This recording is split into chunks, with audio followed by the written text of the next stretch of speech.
ഇസ്ലാം മത വിശ്വാസികളോടാണ്. നിങ്ങൾ ഈ വിമർശനങ്ങൾ കേൾക്കുന്ന സമയത്ത് ഒരിക്കലും വെരിഫൈ ചെയ്യാൻ നിൽക്കരുത് കേട്ടോ. നിങ്ങൾ ഓറ പോവും, ഇതൊക്കെ പറയതാ അല്ലേ, ഇങ്ങനെ കുറേ ആൾക്കാർ ചോദിക്കണ്ടോ. ഞാൻ പറയാനുള്ള കാരണം എന്താണെന്ന് വെച്ചാൽ നിങ്ങൾ സ്ഥിരമായിട്ട് ചെയ്യുന്ന കാര്യമായതുകൊണ്ടാണ്. മിക്ക ഇസ്ലാം മത വിശ്വാസികളും ഇസ്ലാമിനെതിരെ വിമർശനങ്ങൾ വരുന്ന സമയത്ത് ഈ വിമർശകർ പറയുന്ന കാര്യം ഉള്ളതാണോ ഇല്ലാത്തതാണോ എന്ന് അതിൻ്റെ സോഴ്സ് തപ്പിപ്പോയിട്ട് വെരിഫൈ ചെയ്യാത്ത ആൾക്കാരാണ്. മിക്ക ആൾക്കാരും ചെയ്യില്ല. പറയുമ്പോൾ ഖുർആനിൽ ഏറ്റവും ആദ്യത്തിൽ വന്ന വചനം എന്തേനു? ഇഖ്റ ബിസ്മി റബ്ബിക്കല്ലദീ ഖലഖ്, നിന്നെ സൃഷ്ടിച്ചതിൻ്റെ നാഥൻ്റെ നാമത്തിൽ വായിക്കുക അല്ലേ. അതേപോലെ ചൈനയിൽ പോയിട്ടാണെങ്കിലും അറിവിനെ നേടിയെടുക്കുക. അതല്ലെങ്കിൽ അതിന് തന്നെ മറ്റൊരു ഭാഷാന്തരം ഉണ്ട്, അല്ലെങ്കിൽ മറ്റൊരു തരം അർത്ഥാന്തരം ഉണ്ട് എന്ന് പറയാം. എന്താണെന്ന് വെച്ചാൽ ചൈനയിൽ നിന്നാണെങ്കിലും നിങ്ങൾ അറിവ് തേടണം. സാരം ഇത്രേ ഉള്ളൂ, എത്ര കഷ്ടപ്പെട്ടിട്ടായാലും അറിവ് നിങ്ങൾ നേടുക. ആ പറയണ അറിവ് ഏതറിവ് എന്നുള്ള വേറെ കാര്യം. എന്തായാലും പൊതുവെ ചിത്രീകരിക്കപ്പെടുന്നത് പൊതുവായി പറയപ്പെടുന്ന അറിവ് എന്നുള്ള രീതിയിലാണ്. അപ്പോൾ ആ നിലക്ക് തന്നെയാണ് ഇപ്പോൾ ഞാൻ നിങ്ങളോട് പറയുന്നത്. ഇങ്ങനെയൊക്കെ പറയുന്ന നിങ്ങൾക്ക് പക്ഷേ നിങ്ങളുടെ മതത്തിൻ്റെ അടിസ്ഥാന കാര്യങ്ങളിൽ പോലും ധാരണല്ല. ഖുർആൻ്റെ മലയാള പരിഭാഷ ലഭ്യമായിരിക്കെ, ഹദീസുകളുടേതും ലഭ്യമായിരിക്കെ, കർമ്മശാസ്ത്ര ഗ്രന്ഥങ്ങളുടേത് ലഭ്യമായിരിക്കെ, ഇസ്ലാമിക ചരിത്രവും മുഹമ്മദ് നബിയുടെ ജീവചരിത്രവും വളരെ വിശദമായി തന്നെ മലയാള ഭാഷയിൽ തന്നെ ലഭ്യമായിരിക്കെ ഒരാളോ ഒന്നും നോക്കാൻ മെനക്കെടുന്നില്ല. ഇനി അത് വിശദമായി വായിക്കണം എന്നല്ല പറയണത്. ഏറ്റവും കുറഞ്ഞത് വിമർശനങ്ങൾ നിങ്ങളെ കാണുന്ന സമയത്ത് അങ്ങനെ ഉണ്ടോയെന്ന് നോക്കാനെങ്കിലും ഒന്ന് വെരിഫൈ ചെയ്തൂടെ? ഇത് ചെയ്യൂല. പകരം തെളിവ് ഏതായാലും ഇല്ല, എന്നാൽ പിന്നെ വെളിവില്ലാത്ത വർത്താനം ആയിക്കോട്ടെ എന്നുള്ള രീതിയിൽ എന്തെങ്കിലും അങ്ങോട്ട് എഴുതി വിടലാണ് മിക്ക ആൾക്കാരും പരിപാടി.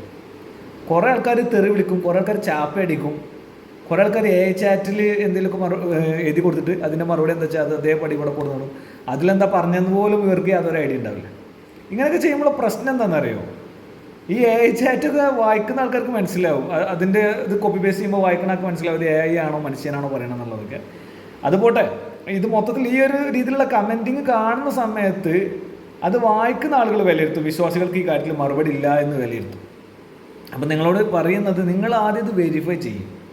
വിശ്വാസികളോട് പറയുന്നത്, വിമർശകർ ഓരോന്ന് പറയുമ്പോൾ അതുള്ളതാണോ ഇല്ലാത്തതാണോ എന്ന് അവർ പലപ്പോഴും ഖുർആനും ഹദീസും നമ്പറും ആയത്തിൻ്റെ നമ്പറൊക്കെ പറയണില്ലേ, ഒന്ന് പോയി വെരിഫൈ ചെയ്യും. മലയാളം തന്നെ ഇവിടെ അവൈലബിൾ ആണല്ലോ. നിങ്ങൾക്ക് അറബി അറിയണം, ഇംഗ്ലീഷ് അറിയണം ഒന്നും പറയണില്ല, മലയാളത്തിൽ തന്നെ അവൈലബിൾ അല്ലേ. അത് നോക്കിക്കൂടെ? എന്താ നോക്കാൻ നിങ്ങൾക്ക് ഇത്ര മടി? ഇവിടെ അറിവിന് ഇത്ര ഭയങ്കര പ്രാധാന്യം കൊടുക്കുന്ന മതമാണെന്ന് പറയുമ്പോഴും സ്വന്തം മതത്തെക്കുറിച്ചുള്ള അറിവിൽ നിന്ന് നിങ്ങളെ തടയുന്നത് എന്താണ് എന്നാണ് എനിക്ക് ചോദിക്കാനുള്ളത്. വെരിഫൈ ചെയ്യാൻ മുന്നോട്ട് വരിക എന്നുള്ളതാണ് ഒന്ന് പറയുന്നത്. പിന്നെ അതേപോലെ തന്നെ പറയാനുള്ള മറ്റൊരു കാര്യം, ഈ കമൻറ്റിൽ മറുപടി തരുന്ന ആൾക്കാരുണ്ട്, വളരെ കുറച്ച് ആൾക്കാർ. എന്ത് മറുപടി? മാന്യമായ മറുപടികൾ തരാൻ വേണ്ടി ശ്രമിക്കുന്ന ആൾക്കാരുണ്ട്. അതിൽ പക്ഷേ കുറേ ആൾക്കാർ ന്യായീകരിച്ച് മെഴുകുക ചെയ്യുന്നത്. വെറുതെ ന്യായീകരിക്കുക. നിങ്ങൾ ആ എഴുതുന്ന മറുപടി എഴുതുമ്പോൾ നിങ്ങൾ ആദ്യം ചിന്തിക്കേണ്ട കാര്യം, നിങ്ങളുടെ അഭിപ്രായ പ്രകാരം പറയാനുള്ളതാണോ ഇസ്ലാം? ഖുർആനിൻ്റെയും ഹദീസിൻ്റെയും വ്യാഖ്യാനങ്ങൾ എഴുതാൻ മാത്രം പ്രാപ്തിയുള്ളവരാണോ നിങ്ങൾ? അത്രമാത്രം മുജദ്ദിദും അല്ലെങ്കിൽ എന്താ പറയുക, മുജദ്ദിദ് അല്ലെങ്കിൽ മുജ്തഹിദെങ്കിലുമാണോ നിങ്ങളതായ രീതിയിൽ ഓരോന്ന് എഴുതി വിടാൻ? പിന്നെ കുറേ ആൾക്കാർ ചാറ്റിനോട് ചോദിച്ച്, ഏത് ജെമിനിയോ അല്ലെങ്കിൽ ചാറ്റ് ജി പി ടിയോ ചോദിച്ചിട്ട് അതിൻ്റെ കോപ്പി പേസ്റ്റ് ചെയ്യും. അപ്പോഴുള്ള കോമഡി എന്താണെന്ന് വെച്ചാൽ പലപ്പോഴും ചോദ്യം എന്താണെന്ന് തന്നെ അറിയാതെയാണ് ഇവർ ചോദ്യം ചോദിക്കുക. അപ്പം മറുപടി കോപ്പി പേസ്റ്റ് ചെയ്യുമ്പോൾ മറുപടി പറയുന്നത് എന്താണെന്നും ഇവർക്ക് തരും നോക്കില്ല. പലപ്പോഴും ഈ പറയുന്ന സാധനം ഇവർക്ക് തന്നെ പാരയായി മാറാനുള്ള സാധ്യത ഉണ്ട്, അല്ലെങ്കിൽ ഈ ഒരു സമീപനം പാരയായി മാറാനുള്ള സാധ്യത ഉണ്ട് എന്നുള്ളതൊന്നും ഇവർ മനസ്സിലാക്കില്ല. ജസ്റ്റ് കോപ്പി പേസ്റ്റ്, അത് മാത്രമേ ഇവർ ചിന്തിക്കണുള്ളൂ. അതിനപ്പുറത്തേക്ക് ഡെപ്തിൽ ഈ കാര്യത്തിനെ കുറിച്ച് അറിയാനുള്ള ഒരു ശ്രമവും അറിവിനും വായനയ്ക്കും പ്രോത്സാഹനം നൽകുന്ന മതത്തിൻ്റെ വക്താക്കളാണെന്ന് പറയുന്നവരിൽ നിന്നുണ്ടാകാത്തത് എന്തുകൊണ്ടാണ് എന്നൊരു അത്ഭുതം അല്ലെങ്കിൽ ഒരു ചോദ്യം എന്നിലുണ്ട്.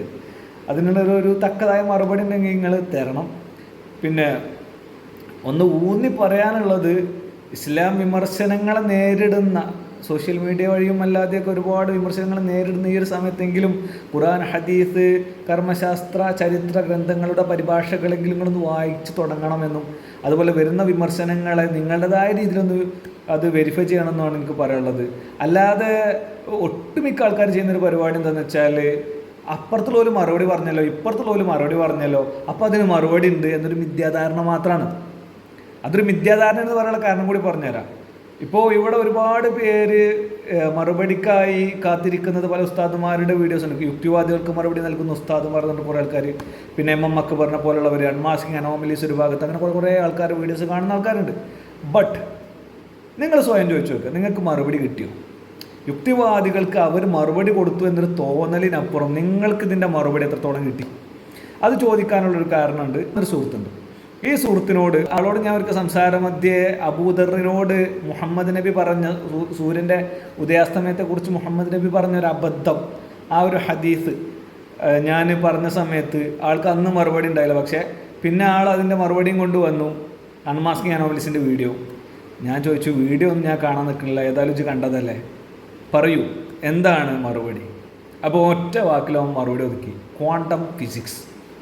അപ്പോൾ ഞാൻ ഇവനോട് ചോദിച്ചു, അപ്പോൾ ഒരു തേങ്ങ അറിയാത്ത, ക്വാണ്ടം ഫിസിക്സിൻ്റെ ഒരു മാങ്ങ അറിയാത്ത അബൂദറിനോട് ഒരു സുപ്രഭാതത്തിൽ വന്നിട്ട് മുഹമ്മദ് നബി സൂര്യൻ ഉദിക്കണോ അസ്തമിക്കണോ എവിടെയെന്ന് എനിക്കറിയാം അബൂദറിനെന്ന് ചോദിച്ചിട്ട് ക്വാണ്ടം ഫിസിക്സിൻ്റെ പാഠങ്ങൾ എടുത്തു എന്നാണ് അപ്പോൾ പറയണമെന്ന് ചോദിച്ചു. അപ്പോൾ മൂപ്പര് സ്റ്റക്കായി. പിന്നെ മൂപ്പര് പറയാണ്, അത് മുഹമ്മദ് നബി എന്താണോ പറഞ്ഞത് അത് ഞാൻ വിശ്വസിക്കുന്നു എന്ന് പറഞ്ഞിട്ട് എന്താ പറയുക, വിശ്വാസത്തിൻ്റെ പേരിൽ ആ ഒരു സംഗതിനെ അംഗീകരിച്ചെടുക്കുകയാണ്. അതേ രക്ഷയുള്ളൂ എന്നുള്ളത്. അതിനപ്പുറത്തേക്ക് അവന് മനസ്സിലാകുന്ന രീതിയിൽ എത്രയോ ആത്മാർത്ഥമായി അവരുടെ വീഡിയോ ഫോളോ ചെയ്യുന്ന ഒരാളാണ് അവൻ.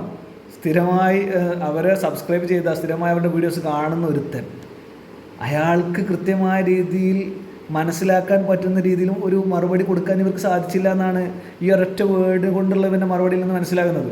അതേപോലെ തന്നെ MM അക്ബറിൻ്റെ വീഡിയോസ് സ്ഥിരമായി കാണുന്ന കുറേ MM അക്ബർ ഫാൻസ് എൻ്റെ ഒരു സുഹൃത്തിന് മറുപടി കൊടുക്കാൻ വേണ്ടി പിന്നാലെ കുറേ കാലം നടന്നു. എൻ്റെ നാട്ടുകാരനായ മറ്റൊരു മുർത്തത്തായ സുഹൃത്ത്, മതം ഉപേക്ഷിച്ച മറ്റൊരാൾ, ഇസ്ലാം ഉപേക്ഷിച്ച മറ്റൊരാൾ, അവൻ ഉന്നയിക്കുന്ന ആരോപണങ്ങൾക്കൊക്കെ ഇവർ മറുപടി എന്ന രീതിയിൽ MM അക്ബറിൻ്റെ വീഡിയോസ് ഇട്ട് കൊടുക്കുക.